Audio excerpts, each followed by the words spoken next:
This is the Team Church Podcast with Kevin Gerald, where we exist to move church forward and have the conversations that every team needs to be having.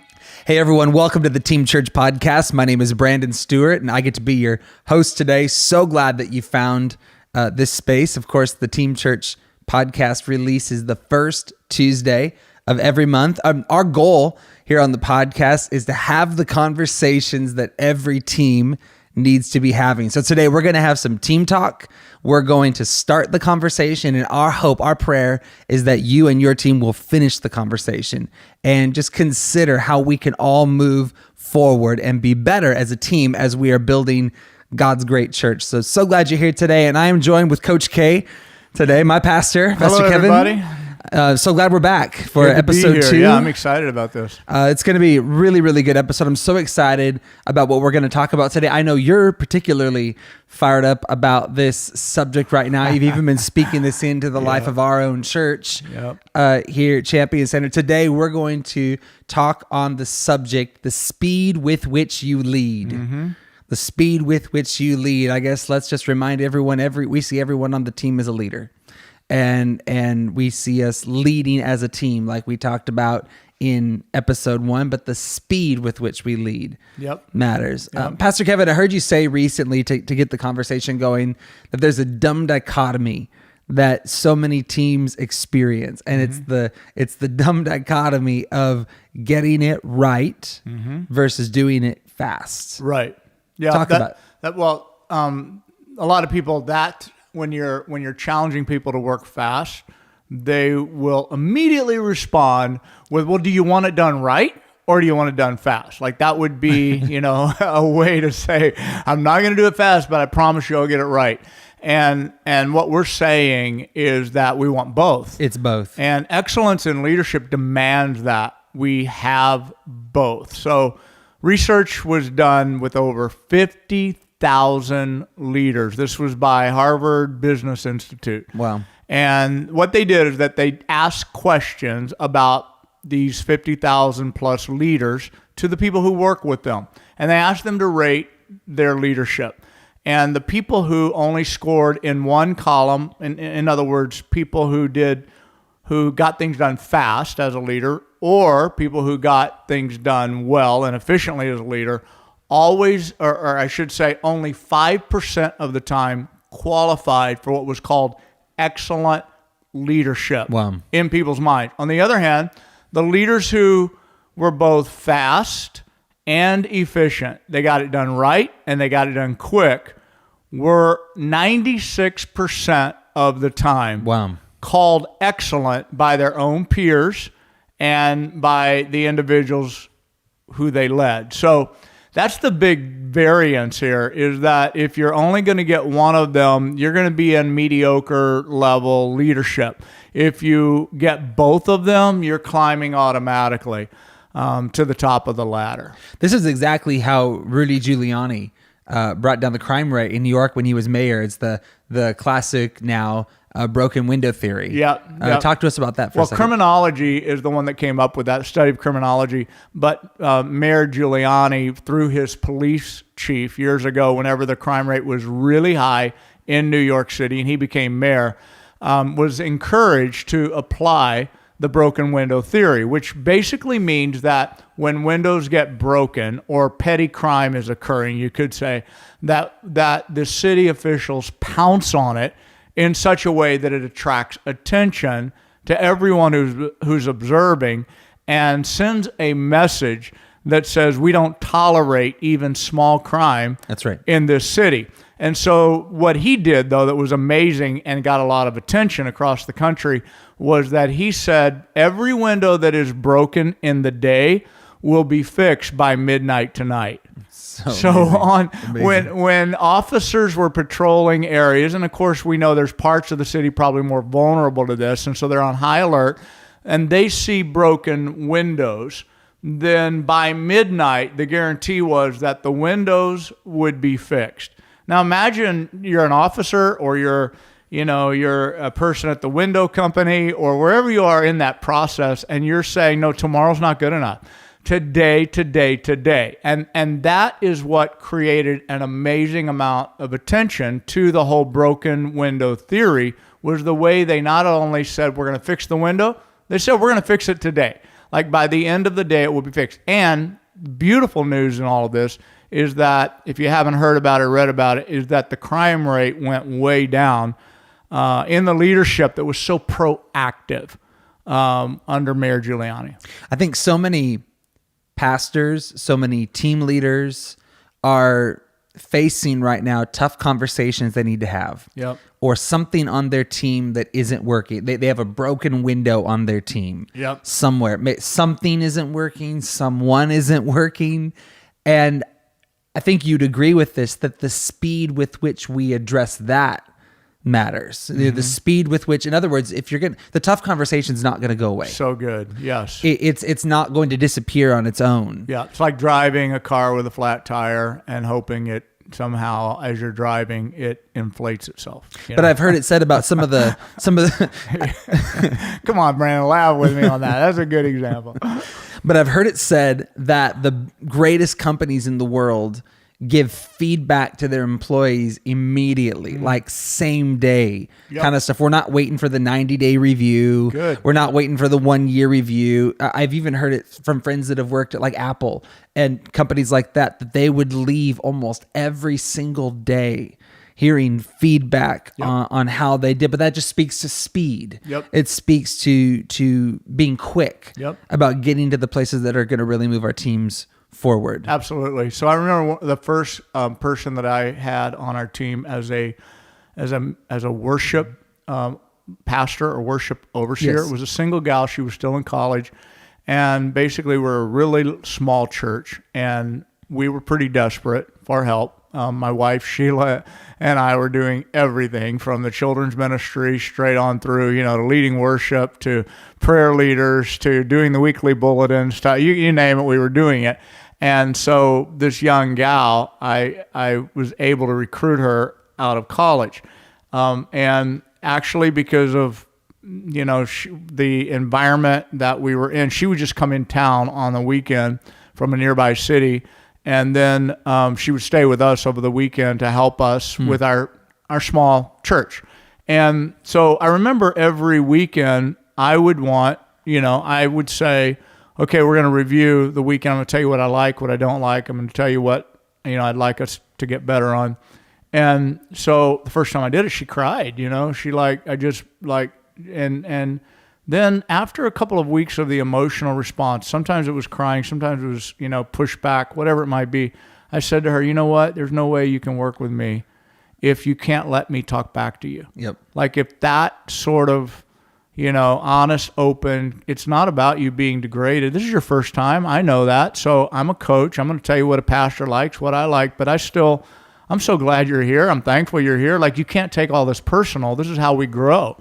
But I think a lot of times in environments where people are, new to the game, they're young employees, they're at their first shot, they take everything so sensitively that they don't allow what you're talking about and they feel uncomfortable. And you're right.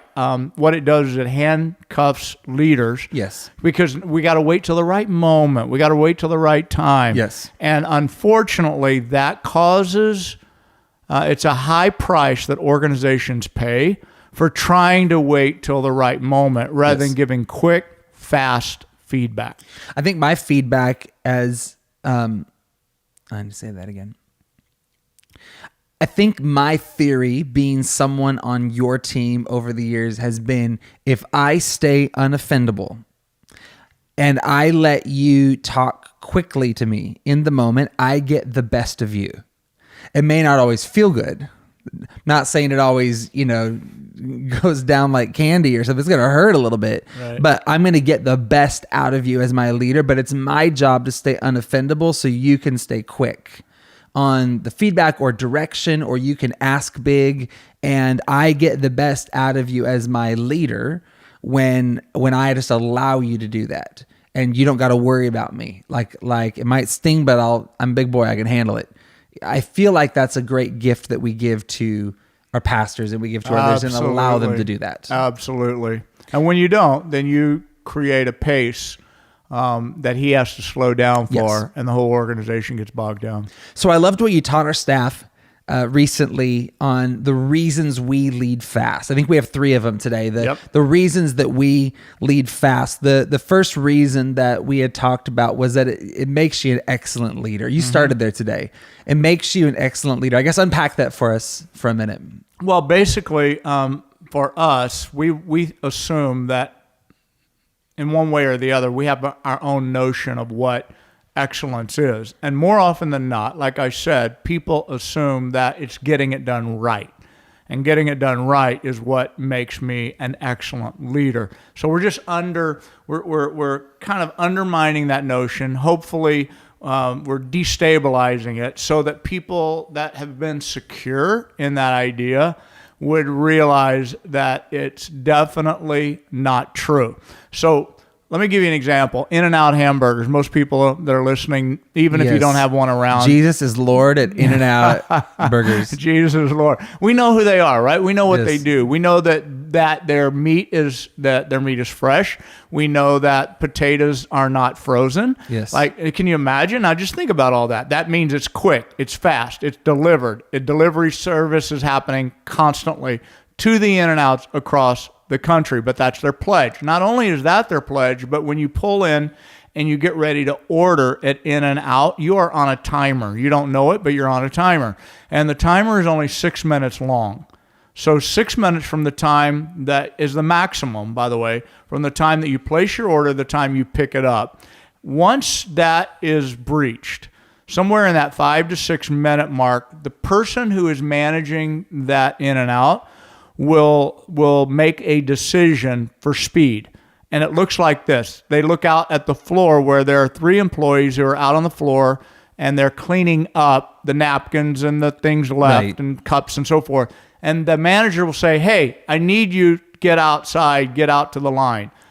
They literally make a decision that would say maybe a few extra napkins will be laying around, and we'll tolerate that for the sake of quick response Yes. outside. Because Yes. we do not let anyone wait more than 6 minutes. That's so good. So they get out there, they take orders even before the normal order box to speed up the process. So that's a good example, I guess, or tells you what I'm talking about when it comes to being an excellent leader in whatever industry you're in and whatever you're doing. Yeah. Excellence is not only being efficient or doing it right, it's also doing it fast. You act like you're a little bit passionate about In-N-Out. You may have been there. You may have been there a time or two. I don't know. We'll have to research that a little bit. I confess. Okay, our second reason we lead fast is the speed of the leader determines the speed of the team. Just right. Building on what you just said, the speed of the leader determines the speed of the team. Talk to us about that. So I actually got that point from a quote by Ralph Waldo Emerson. And Yes. here's how he says it. He says, the speed of the leader determines the pace of the pack. It's so good. So the team cannot move any faster. The organization cannot move any faster than the leader themselves is moving. Now, they can move slower, potentially, but they definitely can't move faster. If you have a plotter as a leader, then people are waiting for information. They're waiting for direction. They're Yes. waiting for vision.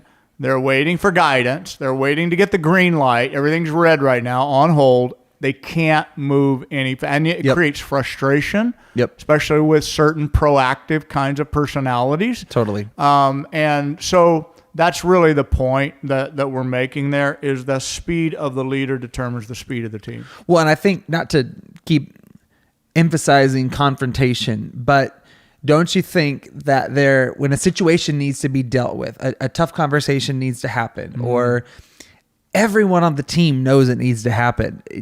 Just because you're putting off that conversation till tomorrow doesn't mean everyone still doesn't know. Like, they're waiting, in other words, for the leader to step up and address the situation. So addressing it today versus addressing it in 7 days are not the same thing. You're right. And the longer you wait, the more toxin and poison can get into the team because they're waiting for you to lead. So good. And your speed matters in that moment. Exactly. It gives confidence to the team. Yep. When you step up as a leader and lead. And I think the third reason that we lead fast is because it's expected and valued. I thought this was so good. It's expected and valued. We live in a society right now that is so fast. Right. And reinventing itself constantly. Right. Talk to us about it being expected and valued. Well, first of all, I think it being expected is what I said with In-N-Out. It's In-N-Out, it's Amazon, it's Starbucks, it's Amazon. By the way, it's amazing. Like we can literally, because my deal about shopping, I'm a shopper. I like fashion, all of that, but I want to touch, feel, try it on, all of that. So my argument has always been, I don't want to wait 2 or 3 days, 2 or 3 days for something in the mail, Totally. and then, I haven't tried it on, I haven't touched Doesn't it, fit. felt it, doesn't fit, whatever. Yep. Well, Amazon's making that tough now because you can literally get it so fast and within such a short amount of time, touch it, feel it, try it on, send it back if it doesn't work, that they're creating a whole new market for themselves by speed. Speed alone is elbowing its way into the marketplace. And so people expect it. People expect that I'm going to get what I need fast. I remember as a kid, I was in Chicago. We used to go to Chicago some, and then of course Sheila is from Chicago, my wife, and so even up through those early years of marriage, there was a tailor downtown Chicago, and when you would go down there and buy clothes, buy pants, buy a suit, you could literally walk into the tailor, they measure you, and within about 5 minutes per pants, you were out the door with your pants altered, your hem Amazing. being done. And I would wonder, how come we can't do that like everywhere? What is it about this place? And it was amazing because they kept on, the demand rose and they kept hiring more tailors, and that was their deal. It was speed. It was fast. So it's come to be expected. And then the second part of that is that it's valued. And here's what I wanted to say to every leader who, like you said, is avoiding confrontation. They're waiting. They're sidestepping it. They're not your respect will go down. Yes. In direct proportion with people around you, in direct proportion to your speed. So if you're always moving slow, the respect for your leadership will deteriorate. And I just don't think a lot of people have come to terms with that. A lot of leaders have come to terms with that people will still to your face say, Pastor, you're wonderful. Thank you for that message. But in their heart, if you're not dealing with things that they know only you can deal with, if you're not having the tough conversation because you're avoiding it, it deteriorates and undermines the respect that people have for you as a leader. I just want to get that out there, I guess, Brandon. That's so good. Because I think that a lot of people are not recognizing the value that we are placing today on action and people moving quick and people handling things fast and people being willing to go there without having weeks to think about it.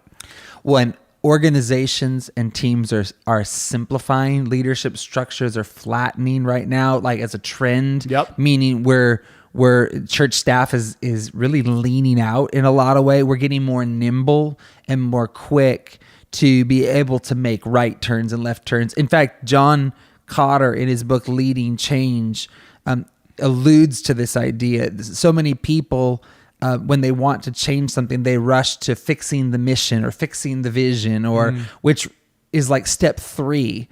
You have other steps before you even get there, and the first step is creating urgency. Very good. That no change and no progress for your team will happen outside of urgency. Very good. The two are directly linked, and don't even bother starting on the subsequent steps until you've tackled urgency. Very good. On your team. Yeah, and I would just really encourage any leader out there, or I call leaders, again, when I say leaders, I'm talking about everybody who's on a team. Yes. If you have a place on a team, in my mind, when I say leaders, I'm talking to every single person on the team. I would just encourage you to come to terms with the idea that if you want to be valued in your organization, work fast, get things done quick. Don't give yourself a relaxed timeline. Give yourself an urgency timeline. Yeah, be good. really ambitious about what you're working on. Get it done before it's actually necessary to get done. And watch what happens. Watch respect go up. Yes. Watch value go up for you because you are prompt, you are quick, you grab. Even I'm thinking right now about how the old story in the Old Testament of when David just kind of said, "I wish I had a little drink right now from the well of Bethlehem." And immediately, 3 of his mighty men went into action, and they went through, busted through enemy lines, snuck through in the night, grabbed some water, and brought it back to their leader. And he actually dumped it out, which sounds silly to us, but the point was he didn't feel worthy. Now, he's the leader, but he didn't feel worthy to actually drink that water right then because they put their life on the line to get that water for him. And he just felt so overwhelmed. And that's what I'm talking about with value. If you're prompt, if you are quick to take a signal, act on it, it will amaze you throughout your lifetime. The value that people will put on that. You'll never lack for an opportunity if you'll work diligent and fast at the same time. So for every team listening today, let's tee up the ball for them to have the conversation. If this is resonating, yep, for a pastor, for a team, for a leader right now, what's the conversation that they need to walk out of here and have after this? Yeah, I would just say, look at one another and open yourself up and ask one another question. What can I do and what can we do to increase speed with the way we lead? So leading like a team, we're leading like a team. What can we all do better? Individually, if that applies to me, great. But if you'll have that conversation as we're finished today, if you'll do it in group form, we, in our own team meeting yesterday, I talked about this, and I was happy to hear that the team actually walked out the doors, and at least some of them continued the conversation, which is what we're encouraging you to do. Yeah. So they were saying, hey, that was really something we needed to hear. Now let's talk about it and let's ask ourselves, how do we as a team get faster, get quicker, respond with more urgency, promptness, come to work with the idea and the attitude that, speed matters, quickness matters, and we're going to be that team. And I think remembering too, our urgency in ministry is directly tied to people's salvation and their healing. Yep. That the 4 men that brought their paralyzed friend to Jesus, and they showed up at the house, and the house was full. They didn't come back the next day. They didn't come back the following Sunday. So good. They went up on a roof and destroyed someone else's property to lower their friend to Jesus because they had urgency. They had urgency. They know it's happening today. It's happening now. And when the word says that when Jesus saw their faith, yes, the 4 men's faith, he looked at the paralyzed man and said, "Your sins are forgiven. Be healed." So I think you just have to remember that in ministry, our urgency. So our urgency in growth track or membership class, our urgency in responding to guests, our urgency when we say, "I'll get back to you," we get back to somebody. All of those things matter. Absolutely. And I love the little list you were just talking about. So if it's guests, we ask ourselves how long before they're greeted. How long before we're offering to show them around the building or take their kids over to their class? Or how long before they get a phone call back after they say, hey, I'm willing to volunteer? Or they go through growth track, how long before they're on a team? Just asking ourselves those honest questions. And you're right. What it means is that we are taking what we do as a ministry as being serious, and every act matters, and we don't have the luxury of just taking our time. because it's such an important thing and vital thing that we do with people's lives. It's so good. Okay, so I believe we've teed up the ball for you to have a conversation with your team. I'm sure if you're listening to this right now, your mind is racing on how can we move quicker? How can we lead with a need for speed? So I'd encourage you right now to grab the show notes and schedule a conversation quickly with your team on how we can take this and weave it into the fabric and the DNA of our team. So we pray this has helped today. We feel so honored to have a voice and have a space into your life and into your team. If this podcast has resonated with you, I would encourage you, hit the subscribe button, plan to make us a part of your team and your world every single month on the first Tuesday of the month. We would be so honored to join you and take you on a journey and have some conversations we all need to be having. I'd also encourage you to head to teamchurchconference.com and check out the upcoming events we have for the Team Church Tribe, whether it be our summer conference in August or one of our one days or training camps. We would love to see you at a future Team Church event. So we love you, Team Church. We love building church with you. We're praying for you today. We're believing for God's grace and God's favor on our churches. I'm praying that together we'll all move church forward. God bless you. This has been the Team Church Podcast with Kevin Gerald. For more information on conferences and events, check out teamchurchconference.com.